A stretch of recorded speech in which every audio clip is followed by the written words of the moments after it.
Bismillahirrahmanirrahim. Assalamualaikum warahmatullahi ta'ala barakatuh. Alhamdulillah rabbil alamin, wassalatu wassalamu ala asyrafil anbiya wal mursalin wa ala alihi wa sahbihi ajma'in. Alhamdulillah. In the previous video, we have just opened the door towards understanding the Pi-CBT tools and techniques. And I have mentioned earlier on that we have these three areas in which we're going to develop in our new book, that is Positive Islamic Psychology series on Positive Islamic Cognitive Behavior Therapy. So I have discussed about the whole framework, theoretical aspect, and the nature of thoughts, feelings, and so on from the perspective of Pi-CBT and how it differs from CBT, MBCT, DBT, and all the other ideas in terms of therapeutic approach towards psychotherapy. So the tools that we are going to discuss will also be a variant of these various tools that we normally see within the framework of CBT, MBCT, and the rest. So, for example, if we take one example, all right? So in this book, we take two examples. The first example is on depression. So I will discuss on the idea of depression from our Pi-CBT, because this is one whole chapter on practical application of positive Islamic psychology using cognitive behavior therapy and positive Islamic cognitive behavior therapy, Pi-CBT. So for example, if we take about example of CBT overcoming depression. So what are the signs and symptoms of depression? Typically, the signs and symptoms are loss or gain of significant amount of weight gain or weight loss. Number two, feeling excessively sleepy, unable to sleep virtually all day, either extreme. Markedly slow down and feel sluggish, lack of energy, always feeling tired, chronically tired, feeling inappropriate guilt, feel of worthlessness, feel of worries, loss of concentration, and difficulties in making any appropriate decision, things about death, suicidal attempts, and so on. So this whole idea of depression can be manifested in many ways. That means either unipolar or bipolar, or maniac depressive illness, postnatal depression, seasonal affective disorder, and the degree of severity, i.e. the major or minor depression, will depend on our situation. So depression is an equivalent to a learned pain. We learn about this painfulness of life to the extent that it becomes a negative feeling that builds up within ourselves. And within CBT, Aaron Beck has explained the three aspects of this gloomy, very depressive, very difficult thoughts to three areas of his CBT. So we can go back to CBT and then we can see how we differ. So I'm just going to give you the idea that within the whole idea of depression, Beck theory of depression includes three main components. That is negative automatic thoughts. This is what we talk about, the negative automatic thoughts that incur within us. Then B is depressive schema, the schemata within our, what we form within our idea of what the scheme of life or the scheme of activities within a certain situation. And the third one is logical errors in thinking. So today I'm going to discuss about this whole idea of negative automatic thoughts. Every human being, all of us, as long as human beings, you will be affected by negative or positive automatic thoughts. That means thoughts that popped up, like seemingly mysteriously just coming to you, in which you have some or no control.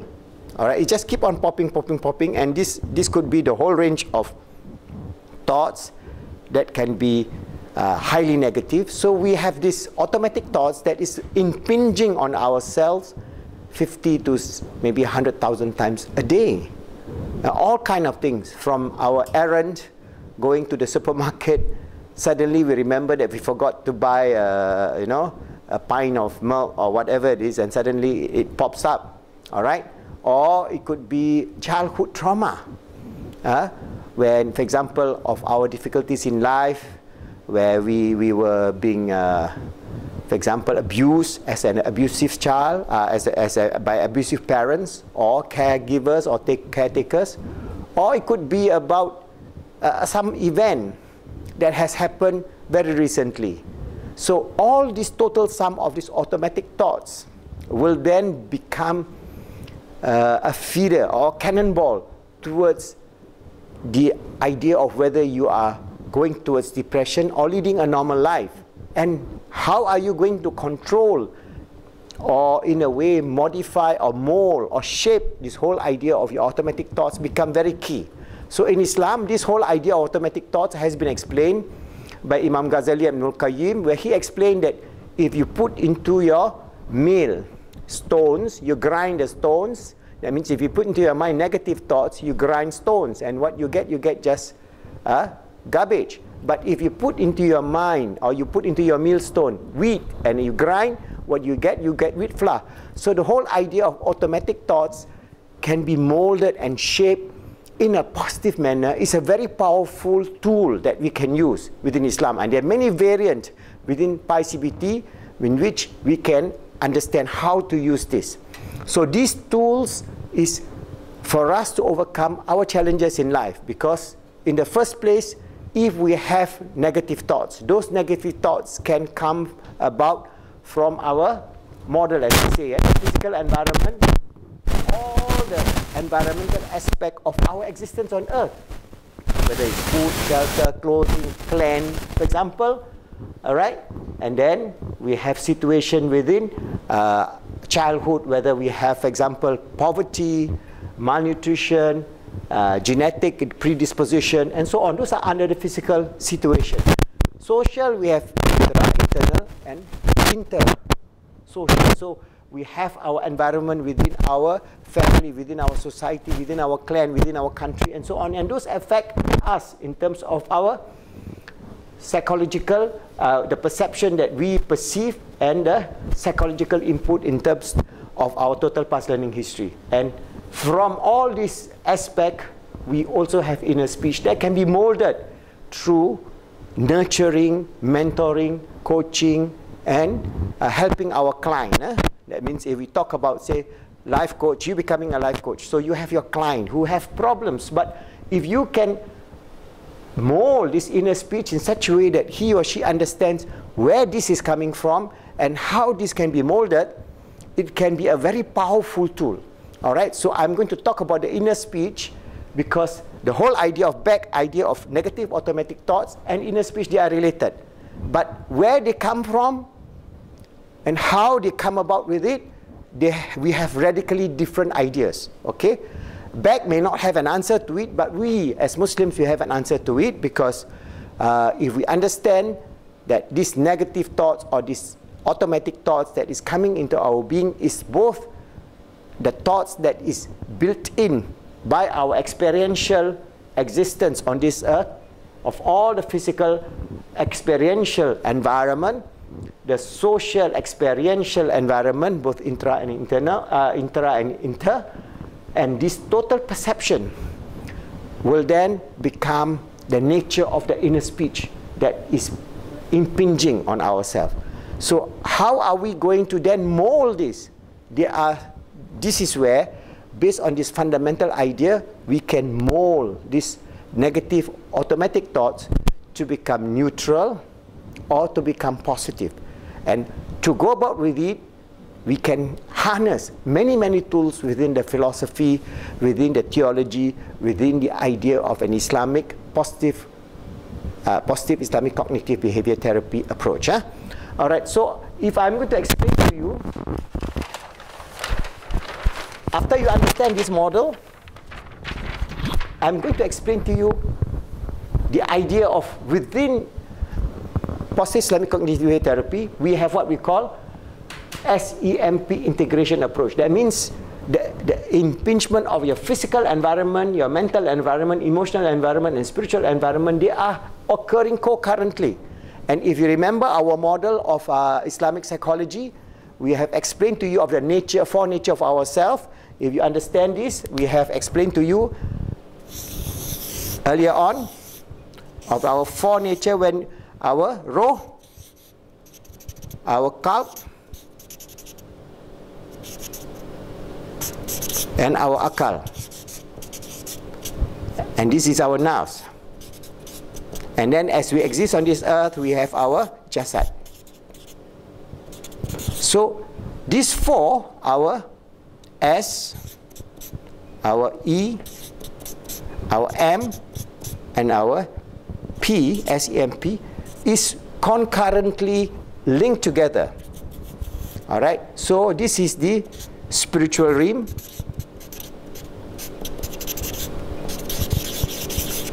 And this is the physical realm. As we exist on this earth. So when we look at this, this is a total package. Yeah? That means we do not know whether it is coming from here, here, here, or here, or here. Because every aspect is integrated. So you must understand this as a fundamental key of our tool. When we talk about SEMP integration, it is integrated totally, each impinging on one another, simultaneously, within time and space, and outside time and space. If you talk outside time and space, it could be in the spiritual realm, in the qalb, and in the akal, because we cannot measure those things with any of these scientific tools, because it is beyond quantum state. For example, you have within quantum state, you have this idea of quantum entanglement. It is simultaneously within, together, in one go, beyond space, beyond time. So that's quantum entanglement. That within quantum theory also we have what we call quantum tunneling.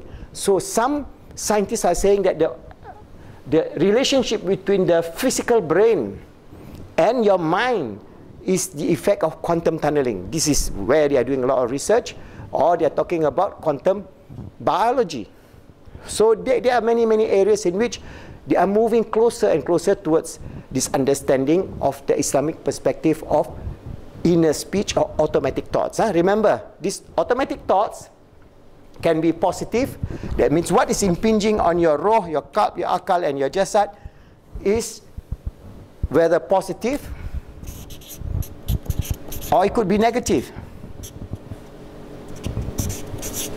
So within the context of CBT, they are talking about your brain. The CBT model would be just two things. That means if you take this is your brain, this is your body.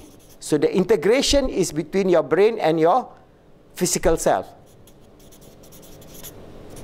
So this is where the role of CBT plays in terms of the nature of automatic thought. So the automatic thoughts is coming from this area. Whereas for us, the automatic thoughts is coming from the four realms of existence, simultaneously and continuously.